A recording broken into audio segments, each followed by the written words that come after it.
विष्णूंची जी काशी होती, म्हणजे काशी यात्रा महत्वाची का किंवा काय त्याचं महात्म्य आहे, तर तुम्ही आपल्याला शंकरांनी तिथं सांगितलं की सगळ्यात पहिली गोष्ट मोक्ष प्राप्तीसाठी आपण काशीला जातो किंवा पाहिलं जातं पूर्वीपासून, अगदी आजी आजोबांपासून. तू ऐकलं असशील तर फार पूर्वी रामाच्या मंदिरात, गणपतीच्या मंदिरात कथाकार असायचे, कथा सांगायला यायचे, प्रवचनकार असायचे, तर लोक काशी महात्म्य ऐकायला जायचे. बरोबर. मग जे आता मी तुला सांगितलं की काशी महात्म्याचं महात्म्य काय, तर नुसतं ऐकणं, श्रवण मात्रेनं, फक्त ऐकून सुद्धा तुम्हाला त्याचं ते मोक्ष आहे.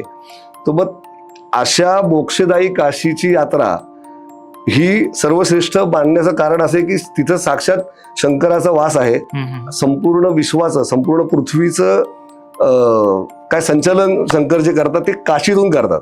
म्हणजे 12 ज्योतिर्लिंग आहेतच निश्चितच, त्यांचे त्याचं आपापल्या ठिकाणी महात्म्य आहेच आहे.